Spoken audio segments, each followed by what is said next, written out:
hiking the Appalachian Trail. What an amazing adventure. As that adventure draws to a close, it's good time to sit down and think what I have gained by it and what I will gain when I reach Mount Katahdin. Also, what are the costs in that gain, and have those costs long-term value?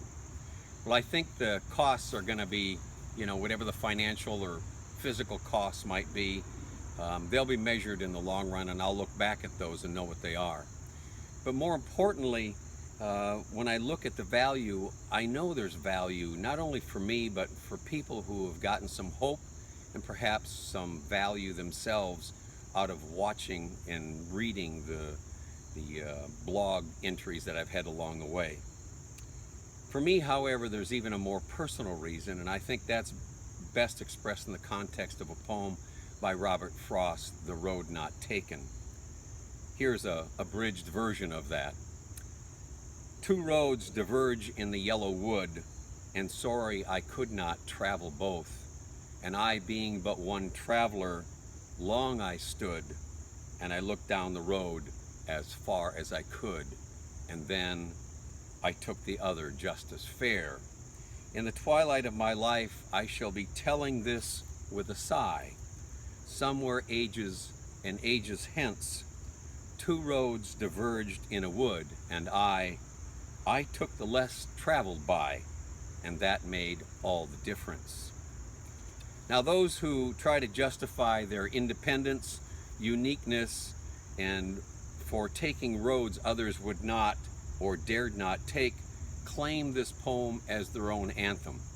I am not one of those, even though certainly I have been independent and taken some untraveled roads. I believe the people who do that are wrong. Instead, I believe the poem at its simplest is best described by that great philosopher Yogi Berra, who was quoted as saying, "When you come to a fork in the road, take it." The truth of the matter for Frost is, I believe, that when we reflect on the road we have traveled in our life, we do remember it with a sigh, for we know the road we took did not make our lives better as if the other roads might have been, and we do not believe that the results we achieved were as good as they could have been had we traveled another road. I don't think that's true. I think Yogi was right, that when we come to that fork in the road, we just choose. We just take it. And it is what it is. No better, no worse, perhaps just different. A dear friend of mine recently commented on hearing the news that I was going to hike the Appalachian Trail. Oh boy, I see you haven't changed any. And he's right. I really haven't changed. But that's okay, because the road I choose was simply that, the road I chose. And I'm really happy with that. And with that happiness comes the lessons that I take away from this 2,200-mile hike. For on the day I reach Katahdin, it will be a new milestone and a new summit for me, to be sure.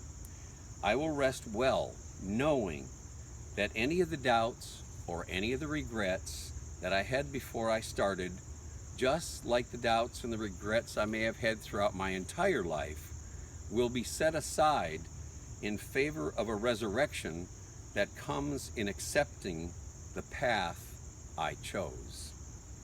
Equally important, I know that through my life, and it may have been different than the one I had chosen if I had taken other paths, it was still filled with very remarkable and interesting people and some very, very cool stuff, like hiking this trail. Hiking the AT, in the end, has affirmed for me that my choice to live a life filled with adventure will definitely ensure that I arrive at my death knowing that I've experienced so many of the wonders of God's creation and am thrilled to have done so. So I don't look back with a sigh and lament about the road I didn't take, but I look forward with gratitude at the grace given to me by the path I did choose. And it is my prayer that you all do the same thing.